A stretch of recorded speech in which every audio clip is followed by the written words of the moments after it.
What's going on, YouTube? Metal Complex here, and today we're going to be looking at yet another really cool offerings from Spyderco. This is the Spyderco Yojimbo 2, and another one that I am simply way late to the game on, because this is a knife that has been very popular for a long time, and one that I have been interested in for myself since long before I started this channel, and just never quite pulled the trigger on. I'm not sure why. I have a lot of good things to say about this knife, so fans of the Yojimbo 2 or people who are interested in it, stick around because this is going to be a really fun video. Let's do some measurements here real quick, starting with overall length. The Yojimbo 2 is going to come in at, it looks about 7 3/4, and the blade length coming in at about, well, cutting edge 3 inches, actual blade length maybe 3 1/4, something like that. And let's do, I'll tell you what, before we do size comparisons, let's get the weight on this guy.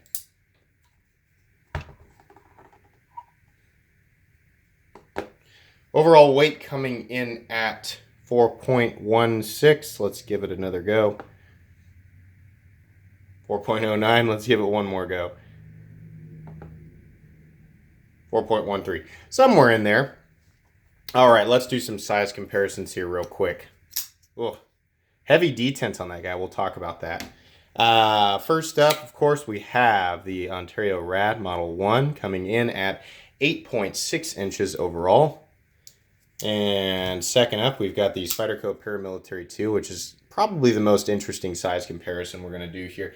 PM2 coming in at about 8.3 inches overall. We'll actually switch this one up so you can get an idea since we're at an angle here. Interesting size comparison there. And how about the Benchmade Griptilian coming in at about 8 inches overall. And how about the Spyderco Delica coming in at 7 inches overall. Interesting. So, just kind of like what I did with the Techno and I think the Amalgam. The Yojimbo 2 was designed by, I think you pronounce his name Michael Janik. I think. I don't know. The means of, or well, the reason that it was designed, I'm not going to go over because I watched Nick Shabazz's review on this a while back. And that's how I learned that this knife was designed for self-defense. Much like Nick Shabazz, I do not care about self-defense. No part of this review will have anything to do with self-defense. I don't care about it. I'm going to review this knife as a pocket knife that someone might consider, EDCing, and why some people might enjoy doing that. So I'll tell you what, I'm going to let you read this, just like we did with the other ones. If you want to pause and take a look at this, if I can focus, that might help you guys read this. So I'll spread that out there. If you want to read that, go ahead. But otherwise, we're going to go ahead and move on here with this overview/review. So the Yojimbo 2, the reason that it was so appealing to me was this very aggressive Wharncliffe style blade. And, over time, I've gotten more intrigued by Wharncliffe and sheepsfoot style blades just because they're interesting. They're different than your typical drop point blades. And, I understand, a lot of this as far as what I'm going to talk about with the blade is it's not going to make perfect sense because the blade was designed for a specific purpose and it was, utility was not first. But we're going to proceed with that in mind anyway. Let's go ahead and do the paper cut test. As always, this paper cut test is not a definitive cutting test. The thickness of the blade and the edge geometry and all that will actually play a role in how easy certain materials are to cut. So when I'm cutting paper, this is just meant to give you as the viewer a base understanding of this knife's performance, or in terms of how slicey it is on something as simple as paper. So let's go ahead and do that here real quick. Actually, very, very slicey, extremely slicey. Wow.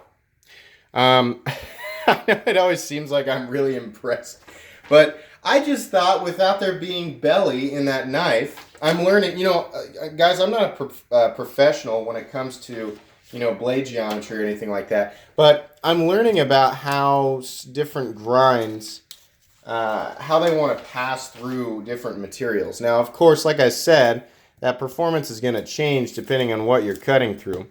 This knife has man, these are hard to pick up. This knife has a hollow ground blade, and it's about as thick on the starting thickness as a PM2. Let's actually get the PM2 out so you can see there. Yeah. Now, you can see there at the tips, you can see this one over here. This is flat ground. This is hollow ground. Where this starts to taper towards the edge, you have this concave nature on the steel that, as it approaches, the main cutting edge, it sort of scoops in like this. That would be the hollow grind. Now, I'm sure that has some sort of, benefit in self-defense. But what you end up with is, despite the stock being 0.145 or 0.14 thickness, you end up very, very thin behind the edge. And as a result, I guess, as you can see there, it has no problem cutting through things like paper. I would also guess, given the shape of this blade, looks like a very aggressive utility knife. It's probably going to be great for opening packages. Is it a little overkill? Yeah, absolutely. But listen, I could make an argument for, even the Spyderco Delica is overkill in some situations. I don't want to be that guy that's like, oh, a box cutter could, get 99.9% of everything done. I'm sure that's true, but I like to carry a nicer knife. So, yeah, it's probably overkill, if you look at it as like a super box cutter, but it's really, really cool. And, it's made out of premium materials. Let's talk about that real quick. You've got, of course, this beautiful Wharncliffe style blade with a satin finish. You can see there, Spyderco CPM S30V is the blade steel, and this is one of the Golden Colorado USA Earth line Spydercos. I joked with Ricky yesterday. This is actually, David originally bought this knife, and after a short conversation between Ricky and David, this is now Ricky's knife. And I told him, I said, you're really going to like that. And we were talking about, the Spyderco USA line, the military, the native, the Mannix 2, the paramilitary 2, the Para 3. And the Yojimbo is so out of place in that line. It looks like, they're a estranged cousin who lives in a log cabin somewhere in Arkansas. And, maybe he didn't really get along with the family, but he's been out in the wilderness for so long. He's learned all these skills, and we came up with this ridiculous backstory for the Yojimbo. But it looks so out of place, yet to me, it screams hyper-functional. There are a lot of benefits to this blade shape. Just, playing with this knife and holding it and messing around with it. It makes excellent use of the compression lock. One of the best compression lock knives I've held right behind the Spyderco Paramilitary 2 and the Shaman. Really, really awesome. I know there are a few others out there. I'm just not super aware of them. I haven't had my hands on everything yet, but really cool. We'll go over all that in specifics. We have what is just barely a forward choil. Not really right here in this spot, but I have found that when used in combination with this spot up here for your thumb, it's actually pretty comfortable. You can choke up on that quite a bit, and I can imagine under some heavy cutting that might do your hand some justice there. Up top, you've got a little bit of jimping that's not on the blade. It's actually on the frame or the liners. I would have liked to see some jimping right here, though it's not 100% necessary. The fact that it's actually sort of like a bowl keeps your thumb, in position without having to worry too much about slipping. You can see there the scales are fairly thick. If we're going to compare thickness to the Paramilitary 2, I want to say it's almost exactly the same. Yeah, they're the exact same thickness. So, not too bad there. You've got Peel-Ply G10 scales with the typical Spyderco hardware. I'm not sure if this has the same bushing system as the other, like the Paramilitary 2 and the Native 5. And I'm assuming that it does, but I can't say 100% that that's the case. I'm not going to take it apart. Moving on here, on the inside, you can see that the liners are actually, if I can get this to focus. Oh, boy, let's try again. Okay, on the inside there, you can see that there are countersunk steel liners that extend all the way to the butt of the knife. So that's nice. It is open body, pillar construction. So you've got two standoffs there. Really, really nice all the way around. There's even some cutouts there so that you're able to access that thumb hole a little bit easier. It is very easy to open manually and slowly. It's also easy to do the or the reverse flick, and it's also easy to do the regular flick. This is actually one of the most fidgety Spyderco knives that I've ever handled, and I really appreciate it for that. It's very fun to play with, and that's, that has nothing to do with utility, but it is absolutely something that we all consider before we buy a knife. Yes, I am cleaning fingerprints off of this blade. I'm sorry. These satin and mirror finishes and these like hyper reflective stone washes are just driving me crazy. It's such a it's so difficult, to keep my hands off of them.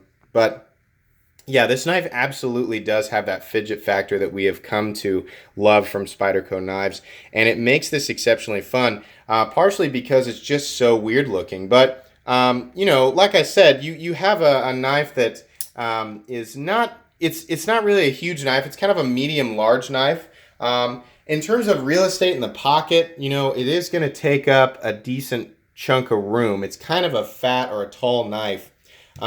And then in terms of where it's going to ride in your pocket, you can see there quite a bit of the knife is sticking up out of your pocket, but it's fairly narrow because this knife has this weird kind of hornet body design. That's what it makes me think of, is like the thorax of a hornet. But it actually is very easy to carry. It doesn't weigh that much, and it's got a blade that is, that works for utility despite it being designed for a different purpose. It's very slicey. It's got excellent materials. And the price on these guys is pretty fair. It's one of those that's still running, I want to say, like, is it 135, 145 bucks? It's right there in the same range as the Spyderco Paramilitary 2. And I was very happy to see that. This is a knife that a lot of people can easily get into, that's different from what else is out there, and that's going to treat you well. Ergonomically, this knife does have good ergonomics. I will say the pocket clip does create a pretty, I don't want to say an extreme hot spot, just, you're very aware that it's there. If you're going to be doing, if you're going to, let's say you're going to break down boxes for like a couple hours in the afternoon, you're definitely going to feel that pocket clip. Absolutely.